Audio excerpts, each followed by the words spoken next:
Pregnancy के दौरान doctor ऐसे कई टेस्ट करते हैं जो बच्चे की ग्रोथ से लेकर होने वाली माँ की हेल्थ तक के सारी डिटेल्ड एनालिसिस कर लेते हैं।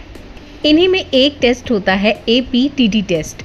अगर डॉक्टर ने आपको भी APTT टेस्ट कराने के लिए कहा है और रिपोर्ट देखकर आपको समझ नहीं आ रहा कि इसका मतलब क्या है, बढ़ा हुआ APTT क्या होता है, क्या इसका मतलब मिसकैरेज है, इस दौरान क्या इंजेक्शन और दवाइयाँ ली जाती हैं, आइए इस वीडियो में आपको डिटेल इन्फॉर्मेशन देते हैं। सबसे पहले तो APTT यानी कि एक्टिवेटेड पार्शियल थ्रोम्बोप्लास्टिन टाइम एक ब्लड टेस्ट है जो ये जांचता है कि खून को थक्का बनने में कितना वक्त लग रहा है।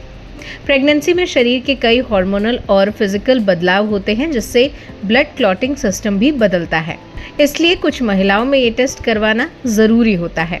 डॉक्टर ये टेस्ट कई परिस्थितियों में लिखते हैं।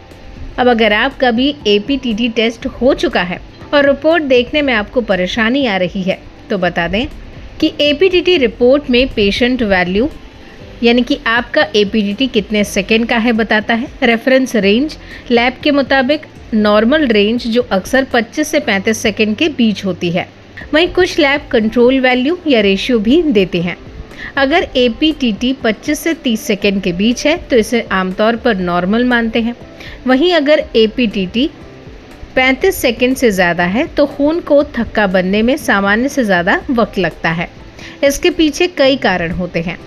हेपरिन दवा, क्लॉटिंग फैक्टर्स की कमी, लिवर डिजीज़, एंटीफॉस्फोलिपिड सिंड्रोम या फिर ल्यूपस एंटीकोगुलेंट। ऐसी स्थिति में डॉक्टर अतिरिक्त जांच भी कराते हैं। कम APTT कभी कभी शरीर में खून जल्दी जमने की प्रवृत्ति या अन्य कारणों का संकेत देती है। इस पर डॉक्टर आपकी मेडिकल हिस्ट्री और अन्य रिपोर्ट्स के साथ मिलाकर करते हैं। अब सवाल ये उठता है कि क्या बढ़ा हुआ APTT मिसकैरेज का कारण होता है? सिर्फ APTT बढ़ा होना मिसकैरेज का कारण नहीं होता, लेकिन अगर APTT बढ़ने के पीछे एंटीफॉस्फोलिपिड सिंड्रोम या ल्यूपस एंटीकोगुलेंट जैसी ऑटो इम्यून बीमारियां हैं तो गर्भ में प्लेसेंटा तक खून की सप्लाई इफेक्ट होती है। ऐसी स्थिति में बार बार गर्भपात, बच्चे की ग्रोथ रुकना, वक्त से पहले डिलीवरी, प्री एक्लेम्सिया या मृत शिशु जन्म यानी कि स्टिल बर्थ जैसी दिक्कतें हो सकती हैं। अब सवाल ये उठता है कि ऐसा होता क्यों है?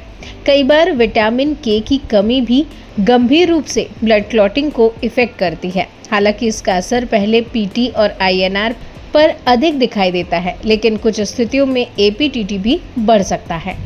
अगर आपकी भी प्रेगनेंसी रिपोर्ट में APTT बढ़ा हुआ आया है तो घबराएं नहीं, बल्कि सही कारण जानने की कोशिश करें। सही समय पर जांच और डॉक्टर की सलाह से अधिकांश मामलों को सक्सेसफुली हैंडल कर लिया जाता है, इसलिए बिना सलाह के कोई दवा इंजेक्शन शुरू या बंद ना करें।